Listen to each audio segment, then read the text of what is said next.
We think that we have to be 9 to 5 and gold plate ourselves to maximize our chances of getting to the film industry. And what I have been teaching you guys is you don't need to do that. If you are a hard worker, if you are a nice person, if you want to learn, you want to grow, you already have what it takes to start off in the business. Now, I know that you're not ready to act in a big feature film right now, but you will be soon. And you're not ready to direct a big Netflix feature, or you're not ready to do sound or ready to do costumes yet. That's fine. How are you going to learn it? Gaining experience, watching other people that are really good doing it, yeah? Being around it all the time, yeah? How about feeling relaxed about it? Like you're there on set every single week anyway, and you're like, that's where I'm going, and you see it all the time, and you see people that are really good, and you start to take on some of their qualities. You like see how they prepare. You see how they interact with the director. It's all the little soft skills that you wouldn't learn just in an acting class. Because the acting class is great, and we love acting classes.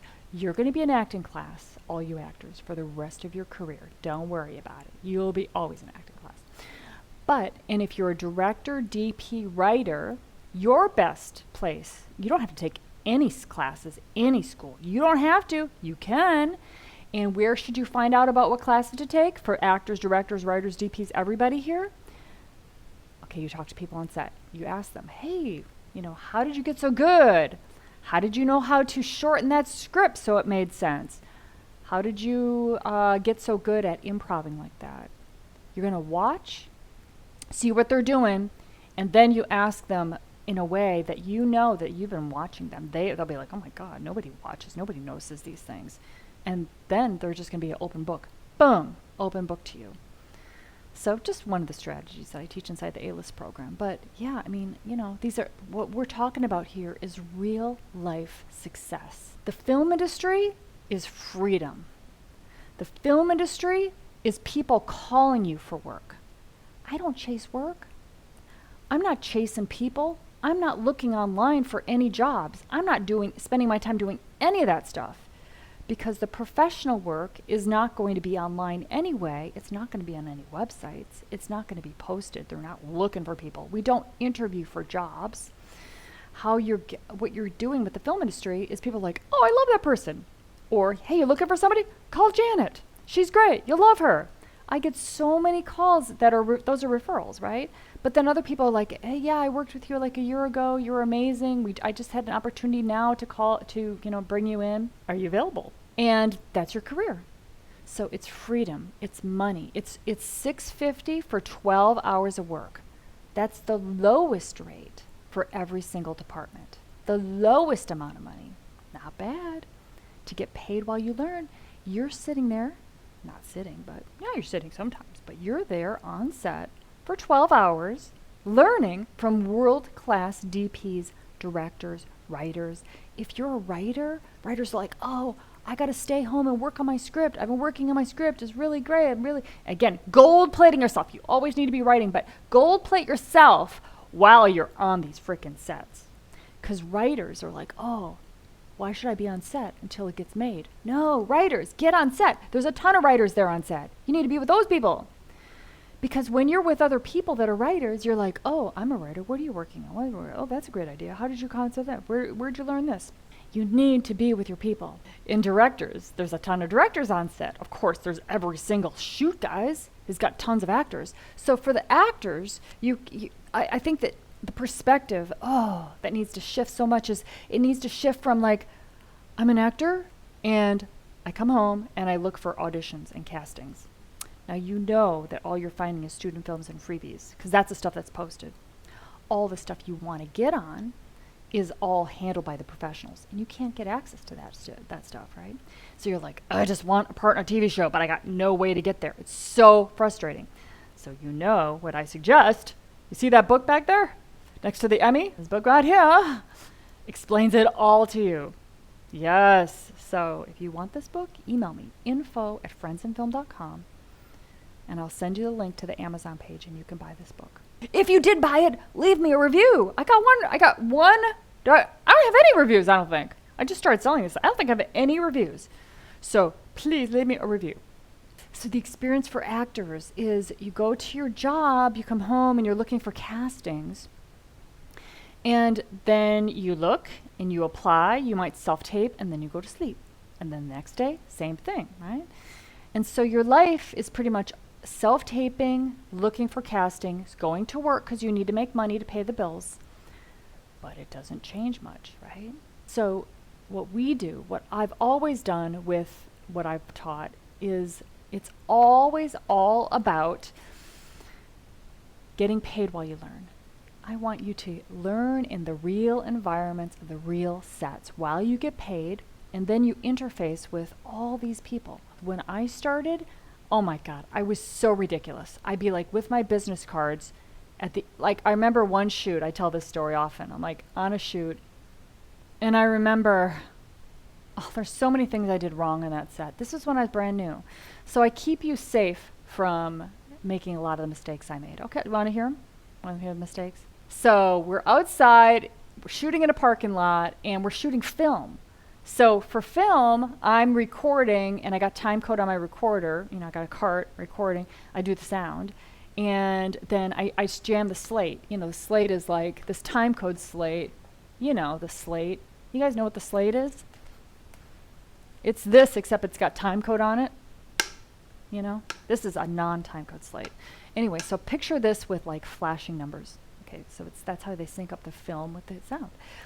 And sometimes the slate gets kicked or something, and the batteries get jostled, and it loses the time code. And so it says all zeros. And unwittingly, we keep going, take 5, take 6, take 7, take 8, and the numbers are off. The numbers are gone. And so that's why they have to they got to sync it up manually. Okay. Anyway, this happened a bunch of takes. And then in the film days, then you'd send it off to the telecine, which was Photochem at the time, and then they would sync it up. Well, I got a phone call, all of that stuff that we shot in the parking lot, we had to sync up manually because the numbers didn't match. And I was like, oh yeah, I think that the sun was in my eyes and I couldn't see the monitor. And I'm like, yeah, the sun was in my eyes, I couldn't see the monitor, so not my fault. That's my fault! I'm like, yeah, no big deal, just sync it up manually. Well, it cost us an extra $1,000. Oh. Mm-hmm. And then another one was, this was a night shoot. We shot all night long. And then the next morning, it was like 7 o'clock. Everybody just wants to get the hell out of there. It was like a Home Depot we're shooting in. And we're all tired. We just worked together for like 3 days, and we're tired, night shoot. And I'm like, I gotta pass out my business cards. So I'm like going around everybody. I'm going, here's my card. And I remember the production supervisor goes, her name was Sydney. She goes, Janet, your name is on the call sheet. I don't need your card. And I just worked with you for 3 days. I think I have your information. I was like, oh, good point. That's true. And then I stopped passing out cards. I'm like, what am I doing? I'm not even thinking about what I'm doing.